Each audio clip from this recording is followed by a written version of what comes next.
This is the BBC.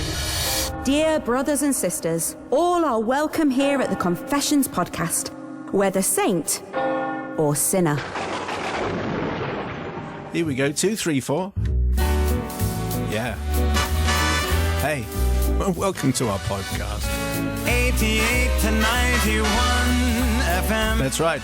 Swing along. BBC Radio 2. Why haven't I used that every single time we've done this show? I think probably because it sounds like we've gone in a completely different direction. I know, but I think that was beautiful. Friday night is music night. It is very much, isn't it? Isn't it, though? Anyway, it's a Confessions podcast. You want a sticker? Hang around. Yeah. We know that's why you're listening. Anyway, here come the confessions and all the extra bits and pieces. Sister Bobby, Brother Matt, blah, blah, blah. And I was very disrespectful. Let me try that again. Here we go. No, whatever. What's your name? It's the podcast featuring some wise What do you do? dispensation from Sister Bobby and Brother Matt. Yes, hello. Hello. Hello, Bobby, yeah. Hi, Matt. This week's collection is jam-packed with all the acting you could ever need. So many voices in one podcast. Oh, yes. You may think we have extra actors in, which we No, brought you in won't. just for the You podcast don't. because the accents are that good. No. It features Jilted, John's Fable, Under My Carbaretta, Etta Etta, Hey, Very good, Hey. very good. Glorious Confession, Something Tells Me It's All Happening at the Zoo. I do believe it's true. Whoa, whoa. Pin Code Wizard from H the Reform Banker. Plus, we've unearthed another classic confession from the crypt, a tale from years gone by, specially requested by you. Before we go any further, here is Mary's tale, A Swinging Safari. Simon Mayo's Confessions podcast. Please be seated. Mary sent this in after listening to the best of in 2017, and she says, I was amazed at your different accents, Father Simon. Is this going to be another accent-tastic? No, Yes, you're going to have to. it is. I'm going to explain, okay? Because she actually put this colour-coded. And she said, when you have this, you want a South African accent. Wow, And yeah. when you have this, you want a Botswanan accent. Oh, brilliant. Okay, I so can't by wait. South African accent, she obviously means Afrikaans Okay. and Botswana. So in place of that, where it's South African, I'm going to be London. And where it says Botswana, I'm going to be vaguely rural English. So just so that you know when we get there. Right, Okay. yeah. Father Simon and the Snowy White Angels of Forgiveness. Aww. My confession happened some years ago when my husband was still in full-time work and we only had limited holiday time left that year, but we wanted to go somewhere exotic. Having always been fairly independent travellers, we decided to give one of those specialised travel firms that cater for that special age, and I don't mean 18 to 30, we thought we'd give them a chance to wow us with their travel experience. The holiday was entitled In the Footsteps of Livingstone. We met our fellow travellers and our guide, Johannes, in Zambia at the airport. Now, Johannes, let's say, was an upfront kind of guide. He had very strong, somewhat misguided opinions about everything. And he wasn't afraid to voice them either. Okay? Are we going to hear those opinions? No, you're not going to hear Really the hope so. opinions. But he greeted us and said, right, I'm your guide for this tour. We're going to get along splendidly if you listen to me. Oh, yeah. I am the expert. Under no circumstances will you book a tour which is not recommended by me. You will not tip any of the safari guides. You will not tip any drivers. I will handle that. When we get to our hotel, Johannes continued, I suggested you all go to your rooms and have a restful afternoon. Do not go out of the hotel grounds. We will be meeting for a barbecue this evening at 7, and then we'll go and see the Victoria Falls tomorrow Slightly more morning. sinister now. Yeah, it was, yeah. We went to our very nice room with absolutely no intention of resting. Our idea of holiday is to unpack our bags in 5 minutes and go off and explore. So off we went, out of the back gate of the hotel, down a very nice path, and that found us right next to the Victoria Falls. It was magnificent, everything we thought the falls would be. We then headed back to the barbecue, so we didn't want to be late for Johannes. During the barbecue, it was my misfortune to sit next to this man, and making polite conversation, he also asked how we'd spent the afternoon, and he went so red in the face when we told him, he started jumping up and down. I told you not to go out of the hotel grounds. How dare you disobey me? This guy. Yeah. Anyway, when he discovered that we'd been exploring, he went really, really crazy.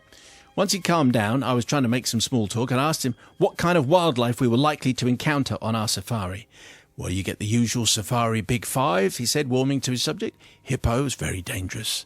We'll never be far away from snakes, you know. They're everywhere in Zambia and Botswana, except for the mambas. They're shy and they tend to hide from you. There are probably some right near us now, you know.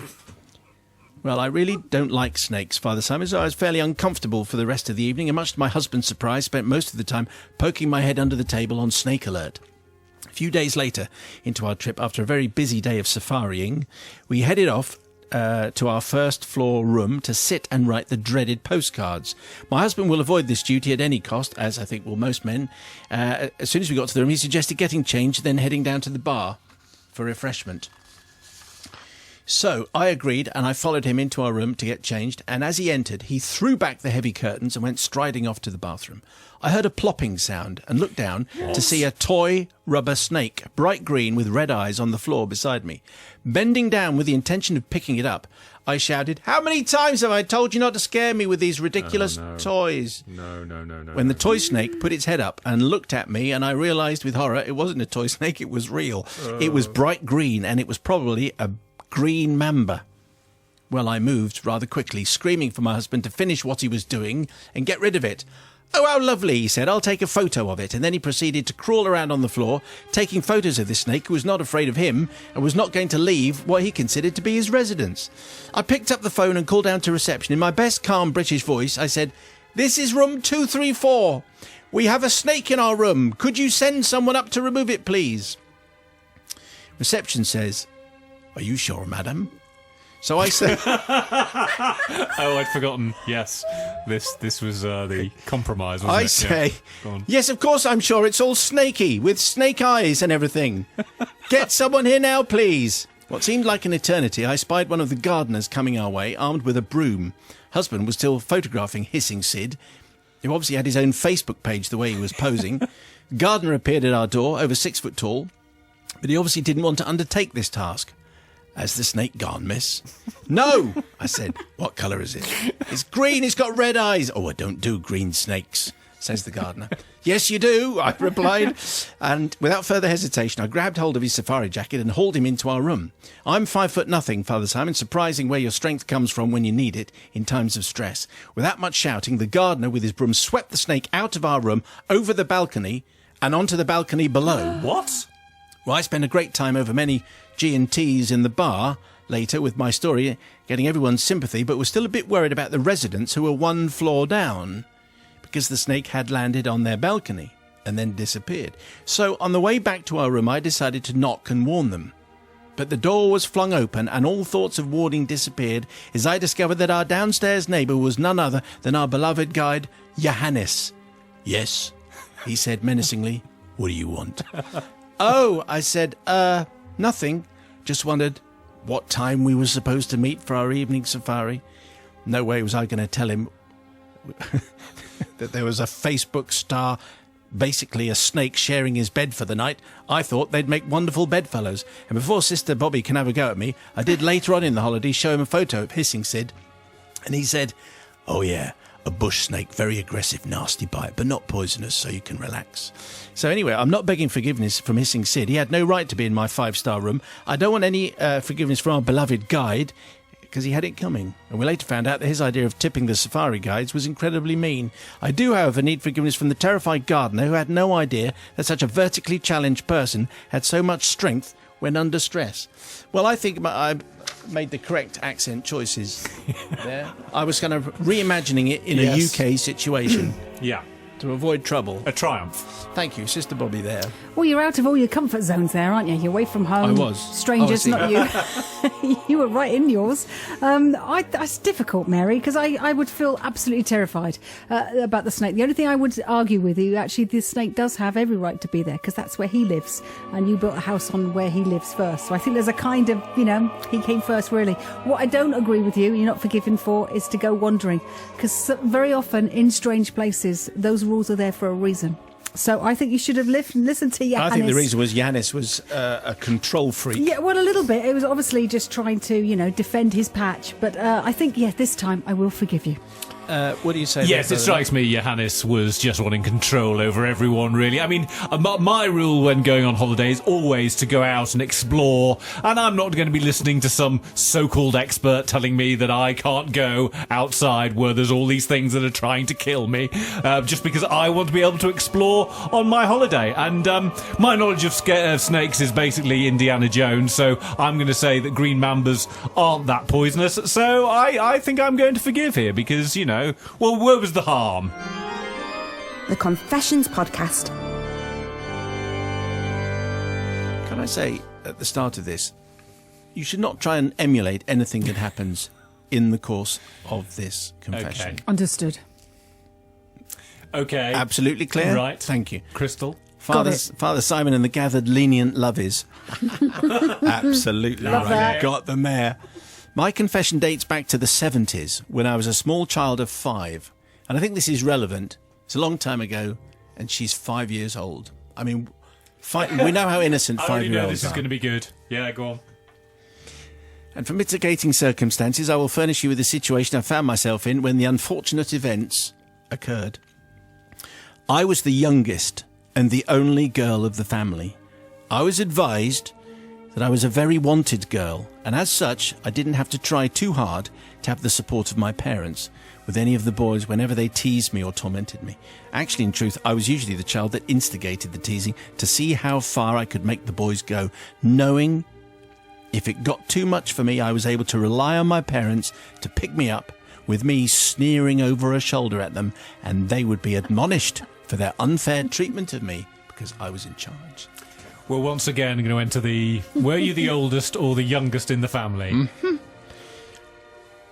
You see, I've always been the starter of hijinks, but with the wisdom to walk away before being reprimanded. Being the youngest and only girl wasn't half bad. But the teasing and tormenting from my brothers was incessant, especially from the nearest older brother, who I will refer to as Alan. Alan's ability to wind me up was unrelenting. This is still the case to this very day.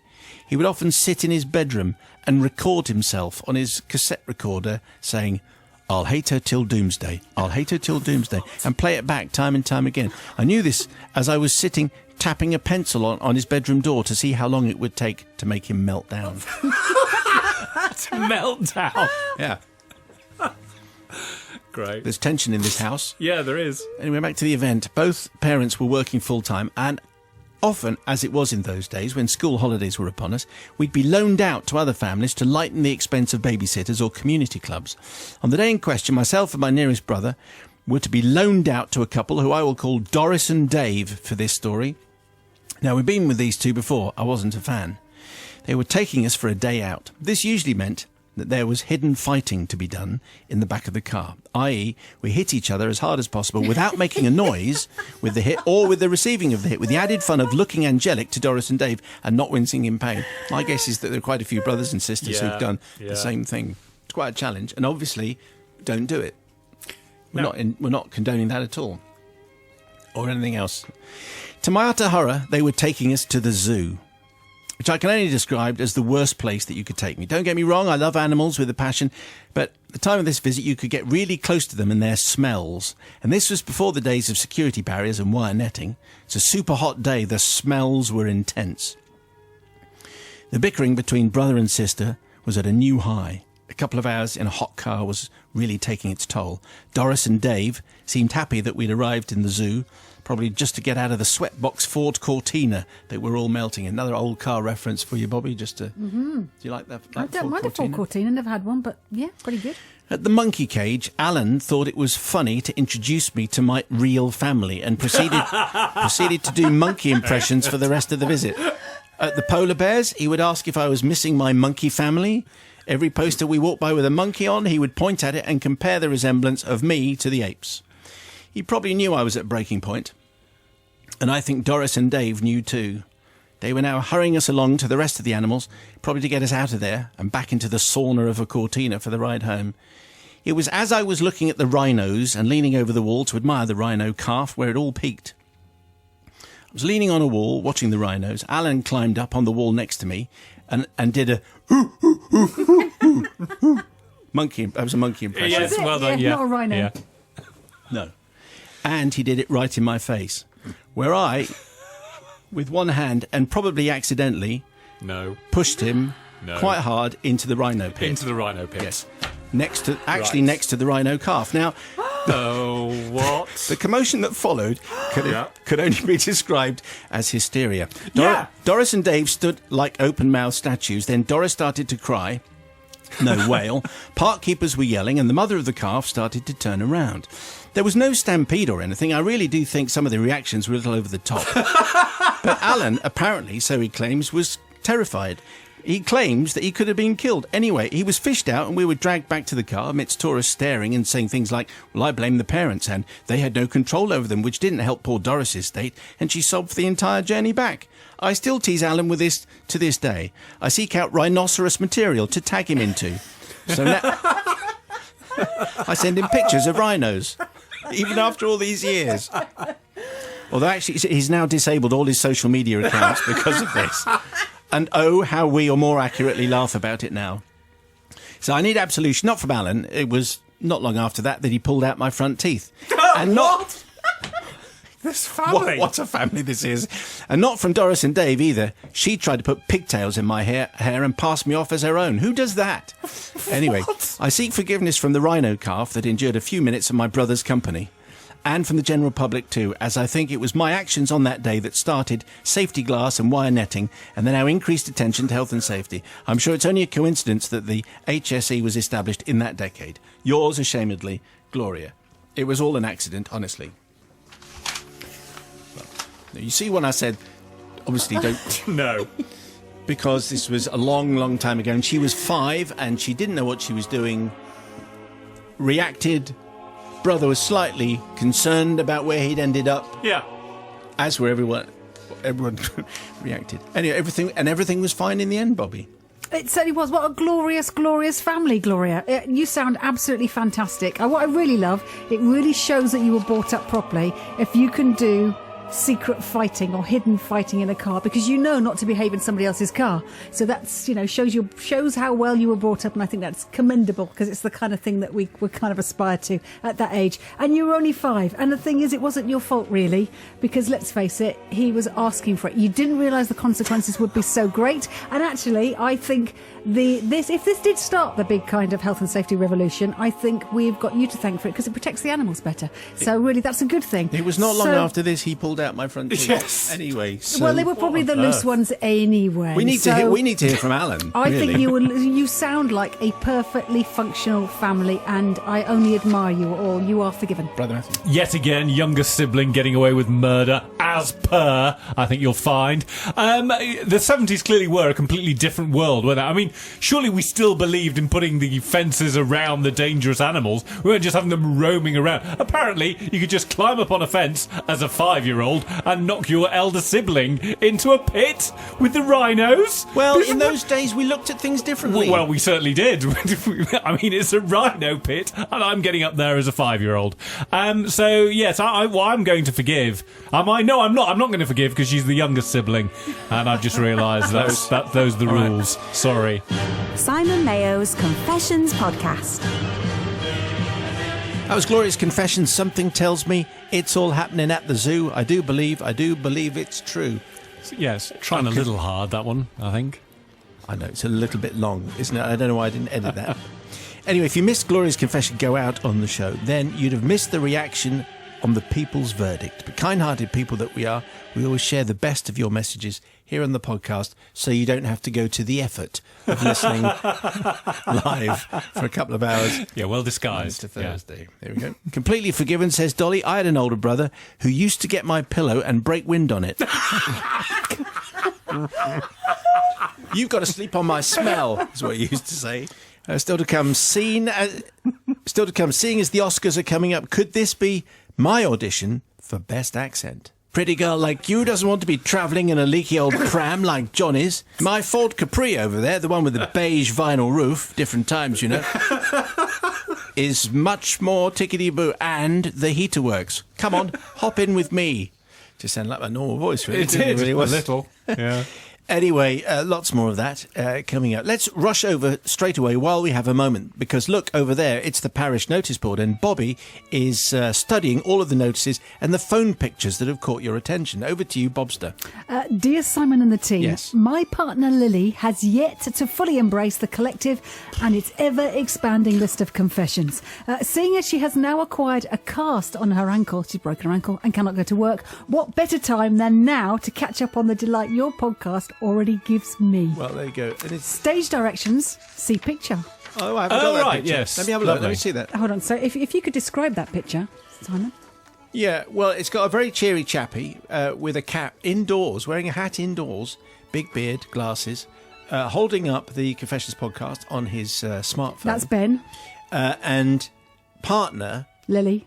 looking distinctly unimpressed. And in fact, her face says, You're offering me what? Well, Ben says, seeing as she is immobilised and unable to catch me, I took the liberty of subscribing her through iTunes. Yes. And here's the picture as proof. I appreciate your delightful car stickers are getting rarer than hen's teeth. But if you could be so kind as to send us one, I would display it with pride. Eternally grateful, Ben Ogden. P.S. Thank you for not bashing us podcast listeners so much about not listening live. I'm a veterinary nurse working long hours and a scout leader, rendering listening live almost impossible. I'm not quite convinced about that. No, it's not good enough, really. I mean, come on. Take a long break. Yeah, but in the the thing at the end is, of the day. you can't distress the animals. If he's a veterinary nurse, it's important that, there's Are no you saying distress. we would distress the animals? I don't think I would distress the I animals, do know of Bobby. an animal rescue centre in Cardiff that really enjoys Steve Wright. And Well, and all what the do we conclude animals, from that? all the animals calm down. when Do they listen to show up Steve on the Wright. radar figures? Is that why we've all had a good radar? Because the animals are tuning in. Steve Wright keeps those animals calm at the rescue centre. I think that know should that's be a his new fact. jingle. Yeah, there you go. Okay, that's very good. We need to count the animals Yes. in future. Yes. Won't someone count the animals? Matt, are you peering at your notice Yes, board? I am. And it seems we have a complaint here from Rachel Watson, who says, Dear Simon, I don't like your new podcast, and here's why. I used to love listening to it in the bath on Saturday afternoon. The length of the original podcast was the perfect length for a bath. Now it's longer. I now have to make a decision to either get out of the bath early and listen to the rest of it while I'm getting dry, or stick with it, ending up looking like a red-faced dried prune.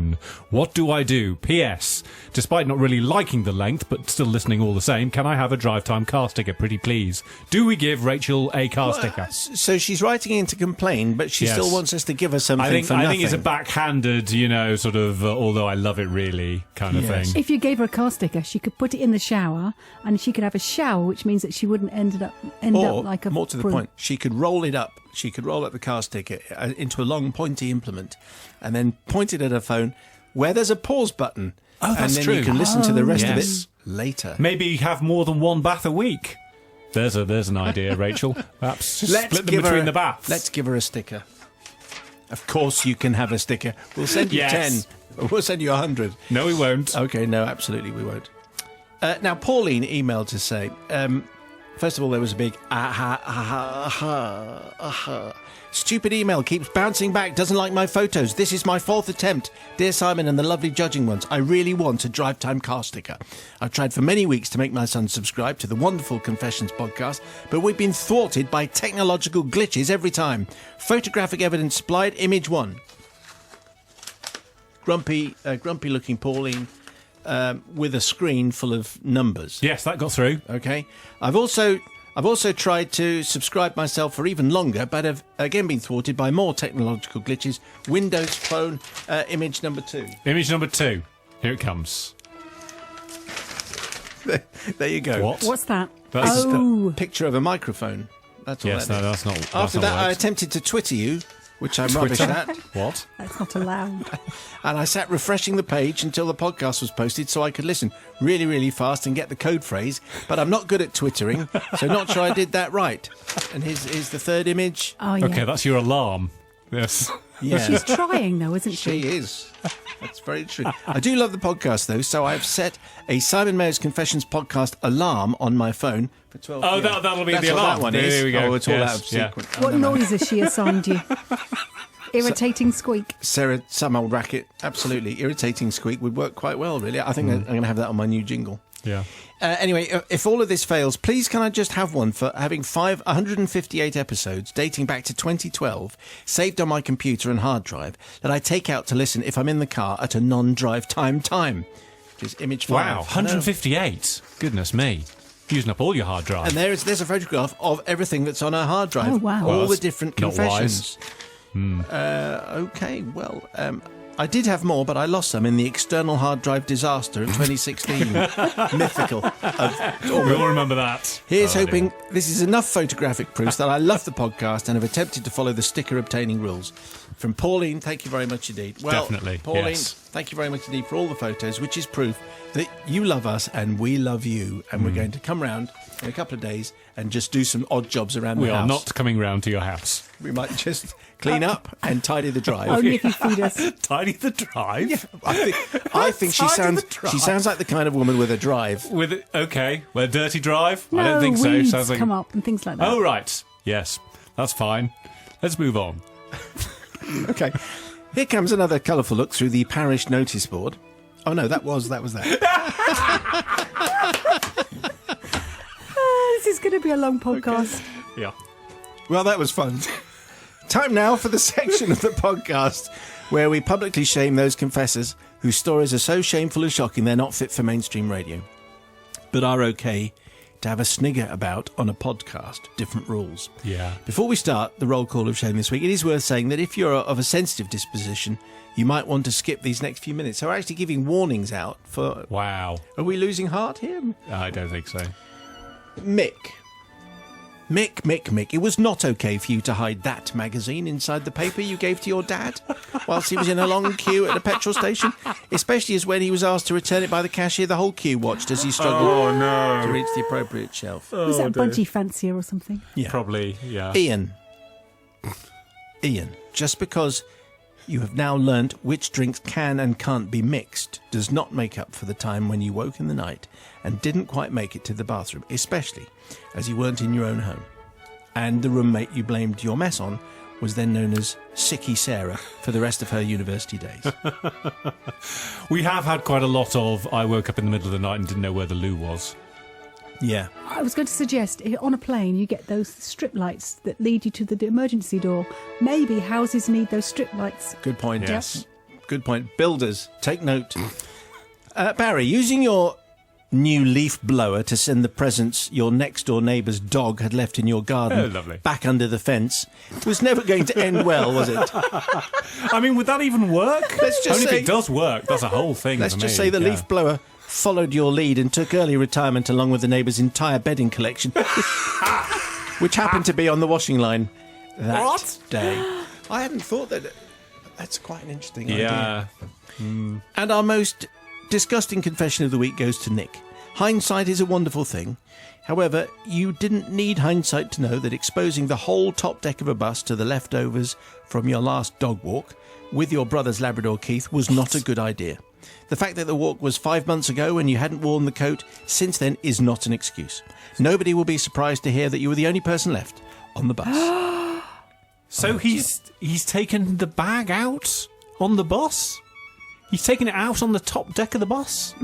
Goodness me. Even for me, I think I would not forgive. None of these are okay. Not okay. How many of these are okay, Bobby? None of those are ever going to be okay. Just ever. ask yourself before you press the send button, is this really suitable? Do you really want to have your name associated with this filth? Confessions at bbc.co.uk. And for those only listening for the car sticker news, here's the part you'll be waiting for. Unfortunately, our surplus stock is getting lower every week, but not much. As more of you cotton on to how to get your hands on one, but we still do have a few which we'll generously send on if 1. You can get another member of your family to subscribe to the podcast, obviously photographic proof, including yourself in the picture, and your address will need to be sent to confessions at bbc.co.uk. Please don't use any menaces or threats. I mean, I'm sure nobody is. And secondly, if you're the first to tweet the end of podcast code word, which you'll hear at the end of the podcast. That's why it's there. No clues just yet. Speaking of which, Pauline, Rachel and Ben, and many more stickers will be with you soon. Now another confession from this week. Pin code wizard was from H, the reformed banker. The Confessions Podcast. Dear Father Simon and the twins of tolerance, or triplets if this is on a Thursday, in which case, hi, Nige. Hello. Yeah, H. Yeah, there you go. Nicely I done. probably know him, H. My confession dates back a whole entire decade or so, back to when I was a bright-eyed, keen-hearted kid making his first steps in the formerly grand world of banking. This was my second job in a bank, the first having been in a similar institution where I once heard the words, "Oh, we'll sell off the subprime mortgages to a reliable bastion. Let's try Lehman Brothers." Okay. Anyway, different times and all that. Yeah. But we've moved on, and well, actually, we hadn't because the crisis No. hadn't hit yet. So anyway, me and my colleagues in this, my second employment, were still seen as solid, helpful and dependable, an approach I always tried to maintain, and which in this case perhaps was the cause of my actions, for which I now write to you in confession. So he's trying to be a good banker. He's trying to be a good public servant. That's what I think. Among other things, I was responsible for managing the complaints our customers had about using their bank cards, ranging from the student, who was apparently mystified at their curious lack of funds after the weekend, through to the folk of riper years who still wanted to sign for their purchases, thank you very much, rather than use their fancy new chip and pin cards. I don't want to do that. I want to sign a cheque. On this particular morning, it was a complaint of the latter sort which had attracted my attention. A customer had returned their pin letter, scribbling in large, angry biro all sorts of frustrated messages such as, "This is ridiculous! It's my third one of these! Would you please fix it now?" Capital letters, exclamation mark, underlined, bold type. And other such tea-time-friendly comments of a similar nature.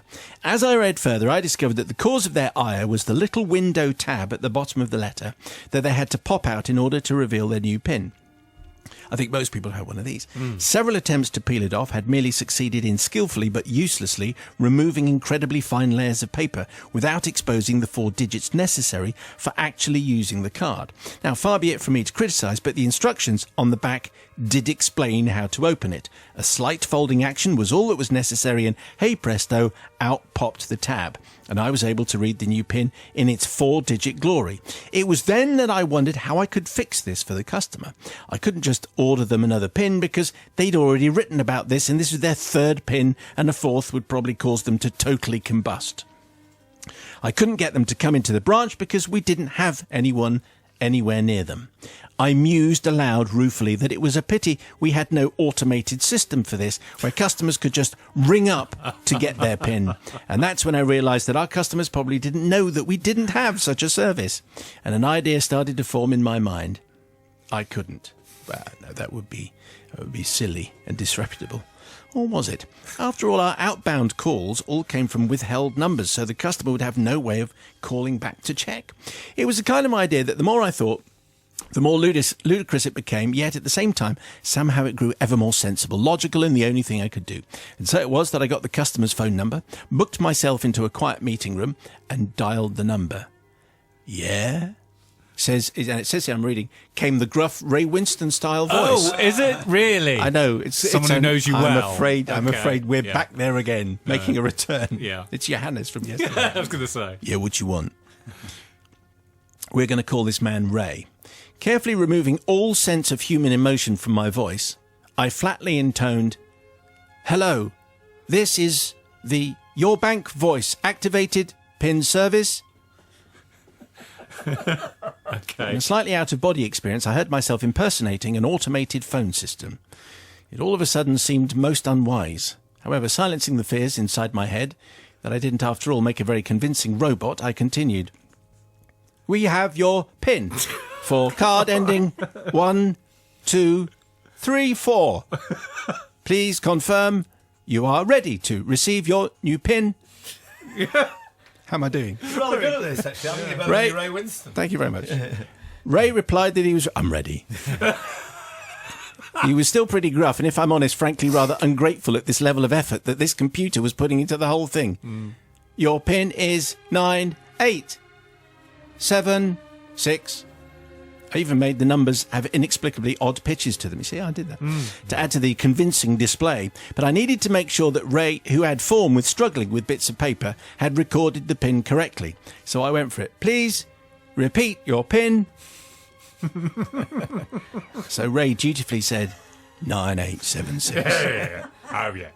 I felt like I was back at school, rounding the final bend on sports day, finish line in sight. This might actually work. This might actually work. Please say your date of birth. I intoned. Ray says, 21st of March, 1961. I then said, where were you born? Elephant and Castle. And then I thought, why not? Who was your favourite one in Charlie's Angels?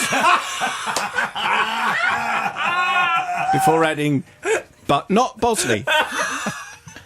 As Ray was getting annoyed, I signed off. Thank you for using the Your Bank automated PIN service. Goodbye and God bless. Not waiting for Ray to reply, I hung up.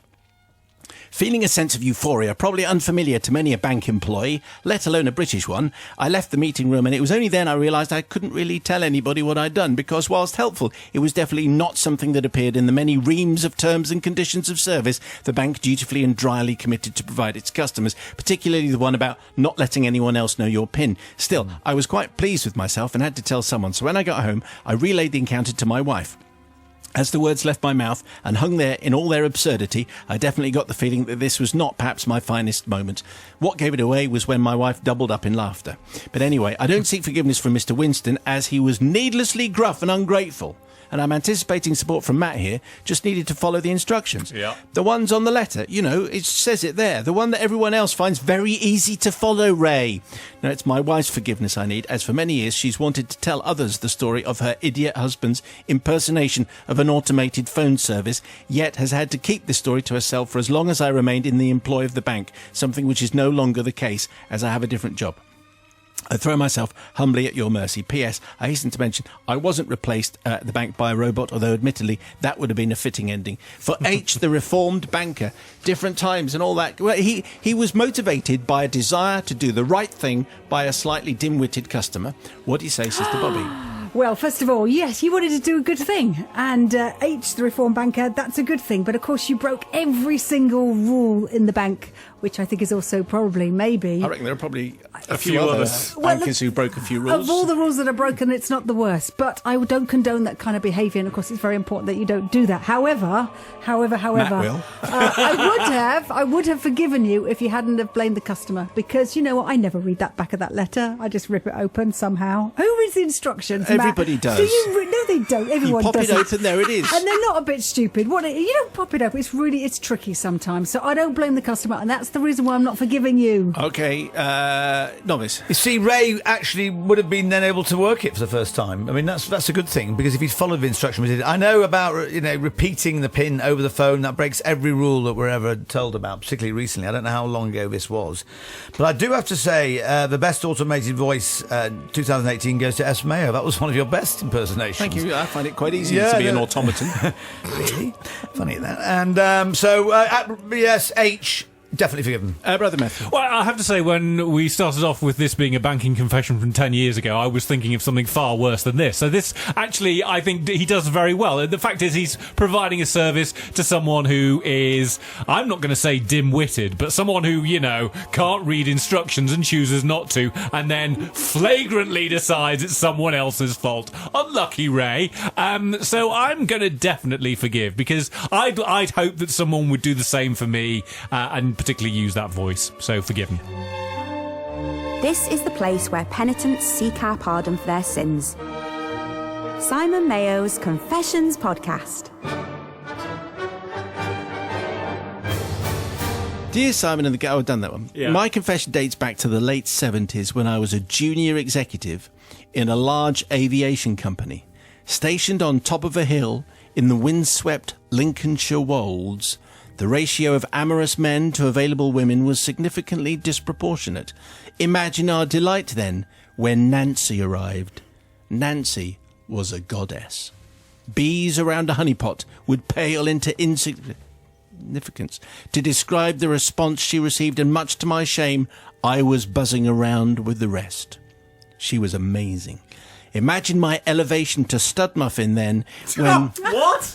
Goodness me. When one 70s. evening... Was clearly, wasn't it? Just Stuff muffin. Is that Dear. all right? Right, carry on. We've said it now. Just before a Maybank holiday, she sat down beside me in the Naffy bar to inquire if I was going down for the barbecue at the nearby seaside resort on Bank Holiday Monday, and could she have a lift? Well, in those days, I had recently purchased my pride and joy, a cherry red 1959 Austin Healey Frog Eye Sprite. Oh, wow. Do you know those? Yeah. Oh, here we go. So, why did it make you react like that? Well, they're quite unusual, the frog-eyed Sprite. Yeah, they're unusual to look at. The bodywork's lovely. Don't know much about them. They're just unusual. Well, so Jilted John says, now for those unfamiliar with automotive technology, the Frog Eye was, shall we say, a little bit rustic and somewhat lacking in creature comforts, such as suspension, a roof that didn't let in a howling gale over 30 miles an hour, and the engine, 948cc with twin 1.14 carburettors, 0 to 60 time, don't bother. It didn't need a speedo. You'd do better with a calendar. But Nancy was coming with me, yes. Prior to Monday morning, I washed and cleaned the chariot for my princess because I was in hello. Because it was the 70s. Yeah. They all spoke like that Yes, in they did. rural Lincolnshire in the 70s. Monday arrived, and typical of a British bank holiday, it was drizzling with rain. A group of about 12 of us, including my beloved Nancy, congregated in the Naffy, decided that despite the weather, we would go to the barbecue anyway.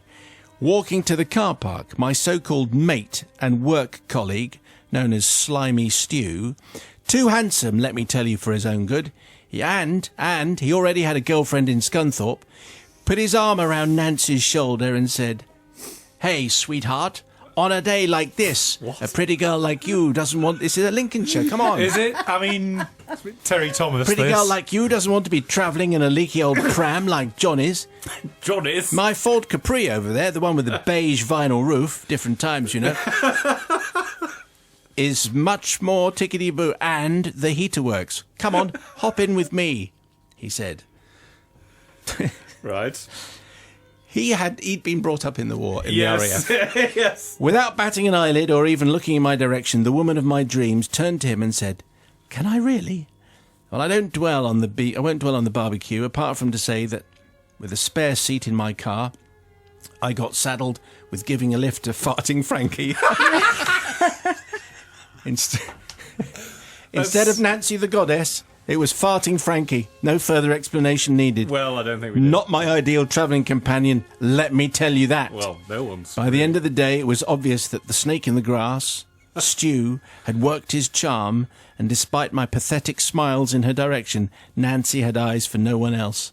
To make matters worse, during the following week, I had to work with the prince of all smugness.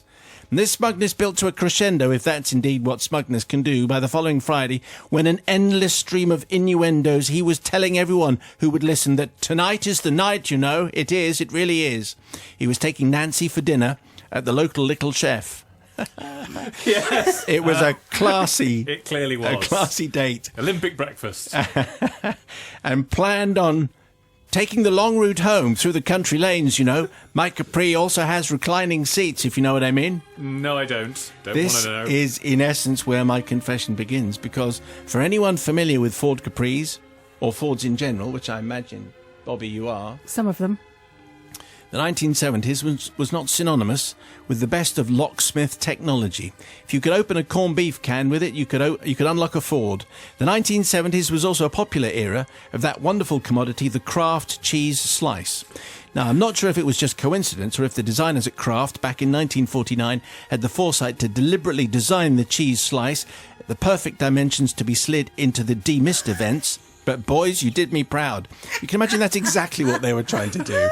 Let's not bother about bread or any Rivita or anything. Let's make sure that it goes into a Ford Capri demist event. Following morning, I encountered a somewhat subdued Stinky Stew. "How did it go last night?" I inquired.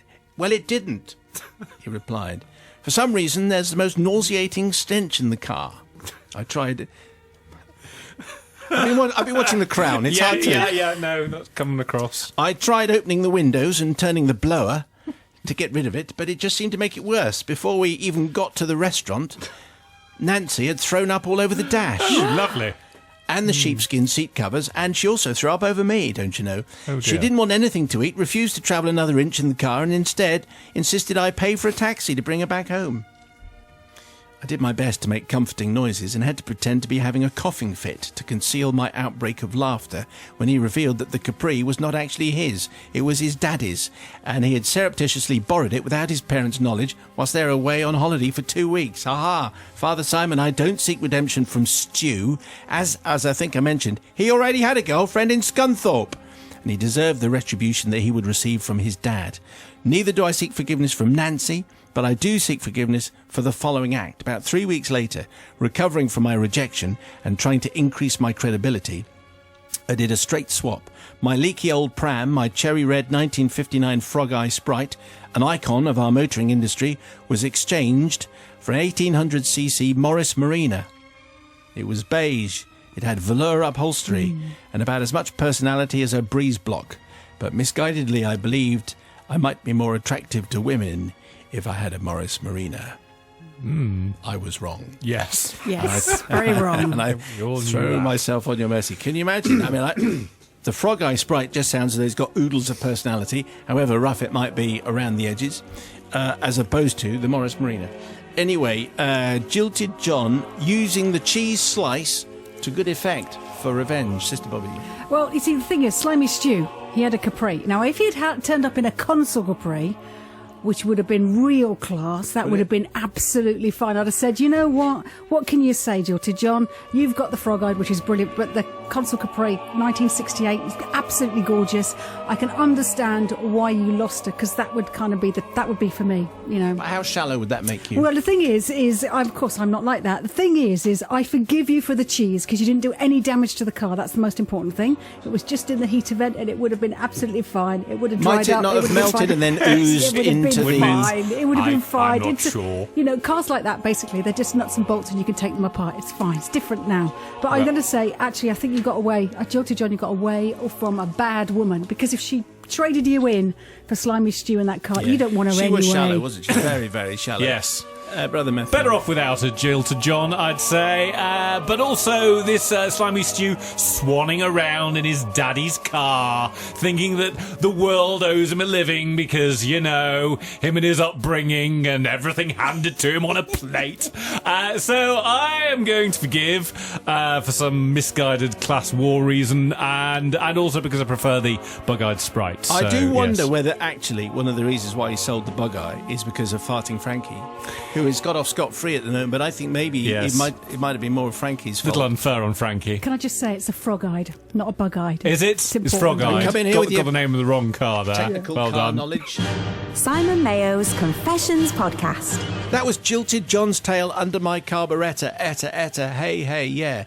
This prompted lots of similar vengeance stories, such as mackerel hidden away in a cheating boyfriend's car, hell hath no fury, etc. It also provoked this reaction on the people's verdict. Mungo in Biggin Hill, forgiven anyone that can turn a Ford Capri into a fondue Capri deserves both forgiveness and respect. Very good. Well done. And that concludes this batch of confessions. Maybe it inspired you to send in yours. Let's face it, you've got a whole bunch of them. Confessions@bbc.co.uk. Before we go, a treat from the crypt. This week's has been requested by Alex, her mum Sandy, and Neris Jones. And it's a corker. The Confessions podcast. Dear Simon, Mother Superior, brothers and sisters of the realm, says Tim. I know this is a recent tale, but it's one which I really can't hold on to much longer. I fear I shall burst with guilt unless you can release me, says Tim. See what we can do. It's back on Friday the 23rd of September. Gosh, that's how Ben. Oh, cast your mind. I quite like these recent ones. It is one of those I haven't confessed until now tales. You may remember from the news that a certain satellite was falling to an unknown location. And excitable scientists were speculating just where it might fall. Well, I was in my garden minding my own business and happened to overhear my neighbour over the fence talking on the phone to her mother. The conversation, or at least the half of it that I could make out, was all about this satellite, and much to my annoyance, lots of laughs and chuckles breaking out everywhere. This went on for 15 minutes. It got increasingly annoying to listen to, as the bad signal on her mobile phone was obviously being attributed to the falling satellite from the skies around South Wales. They clearly found this idea hilarious, and it really irritated me. I could take no more, so I got my children into the car and left earlier than normal for the school run. When I got home, I let my dog out to water the grass. And then I heard the door go on next door's house, and before long a familiar conversation started, this time involving my neighbour and her visiting sister, talking about, you've guessed it, this wretched satellite. I looked into the skies following their shouts of, oh look, here it comes, followed by raucous laughter, and again I could take no more. So I retired to my garage. I switched on the light, started to move the summer furniture back inside for the so-called winter. While in the garage, I stumbled across a disused drum from my old washing machine, which I had kept as a spare. But sadly, it was a different size to my new one, and I hadn't got round to fitting it yet. So at this point, I got a sudden urge to play a trick on my neighbour, so off I went in search of a few bits and bobs. I found a can of blue spray paint, some cardboard, and a Stanley knife. I carefully cut out the word NASA on the card, like a stencil. In fact, exactly like a stencil. And placed it on the side of the drum and sprayed it. Well, Simon, the special effects unit on Star Wars would surely have been pleased with my work, and I was so proud of my job that I sprayed the other side of it too, and put it around the side of the house and locked up the garage as it was getting dark. Just before I went to bed, I crept outside and carefully threw this drum over the hedge. It left me at an angle of about 50 degrees. The trajectory was judged just right, and I heard the thud, rustle and ting as it came to rest on next door's patio via the lawn. I call that sound like a reggae outfit, don't they? Thud, rustle and ting. Or some lawyers, maybe. I then legged it back into my house, chuckling to myself, wishing I could see the look on her face next morning, knowing that I would be at work on an early shift by the time she got up. Well, my alarm went off nice and early. I jumped into the shower, went off to work, completely forgot about what I'd done the night before. That was until I was on my way home from West Wales. When I pulled into a petrol station garage to use the bathroom, had a text message from a good friend of mine. The text read, "What's happened in your village? The police have closed it off." At this point, my heart sank as it occurred to me that this might be my fault, and I thought, blimey, what have I done? Followed by a whole load of other text messages and phone calls from everyone wanting to know what had happened. So I now find I have to seek forgiveness from my neighbour, whose garden I thought I had thrown the drum into, and particularly her elderly neighbour the other side, whose garden was next to it, and the drum had actually bounced into that garden. Also from the 3 police cars that turned up and the white vans that accompanied them, and all of my neighbours and villagers who were quite taken back by the situation until my fake NASA satellite was produced and the stamp of Zanussi was shown to the neighbours, which you have to say is a bit of a giveaway, really. I have felt such a numpty ever since, says Tim. I didn't have the heart to tell my neighbours that it was me. You would have thought that something from the inside of a washing machine with NASA spray painted but Zanussi clearly in evidence might be the giveaway, unless Zanussi makes satellites. To be honest, a possibility. I hadn't thought of that. So they actually thought the it was appliance a of satellite. science, isn't that them? Yes, very good. Maybe they do. They actually thought it was a satellite, did they? They for thought a it was while. the satellite. That Called seems absurd, called but the police. very funny. I think Tim's got a bit too much time on his hands, don't you? To go to all this trouble to pretend that there's a satellite in his neighbour's garden, and also why was he so irritated by his neighbour's conversations on the phone? I mean, there must be some background there. I think you're probably right. I think that it was quite amusing what he did, but I don't want to condone the hooliganish behaviour of throwing a washing machine drum into somebody else's garden. So therefore, Tim, I'm really sorry, but I can't forgive you. Well, I did. Yeah, okay. I think that's a little harsh, really. Are you allowed to make a judgment like No, that's true. Sorry, I forget my place. Point of information there. Well done. Back in your box, Mr. Mayo. Mother Superior. Yeah, well, I can't really get excited about this story, to be honest with you. Great. Okay. Thanks a lot. No, I just think it's a bit daft. Tim, what did he say? He's bursting with guilt. Well, I do think Rebecca's right. You should sort of get out a bit more, really. I mean, I think it was a bit of a daft thing to do, and you have got an awful lot of time in your hands. Well, I mean, maybe you've just missed it. Maybe you had one of your blank moments. No. Clearly, what happens? I Next door was listening. neighbour gets up, thinks that a satellite has landed in his or her This garden. is actually you that did this. This is the only explanation I can think of for you leading the jury in this way. I am leading the jury. What I'm saying is so clearly Tim wasn't there when the moment happened, but next door neighbour comes out, sees that the thud, rustle and ting has gone Sees next an door. old washing machine, thing But the in old the garden. the old lady thinks a satellite has descended from space. Now into- you're being patronising just because she's old. She's not stupid, okay? I just think it was a bit of a daft thing to do. And what a waste of police time. So, Well, there you go. So it's a serious thing. well, no, it was. I mean, I wonder how they felt. Anyway, do I forgive him? I don't really. I don't know. Yes, all right. Why don't you take a break? We'll have Bobby Price tomorrow, and then it'll all make sense. I'm off. again. Yes. Brother Matthew.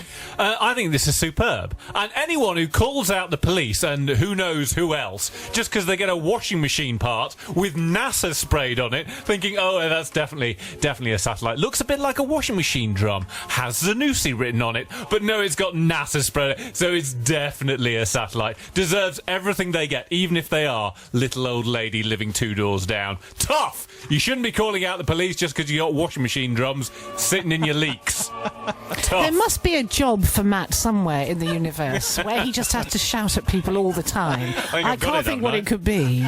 Simon Mayo's Confessions podcast.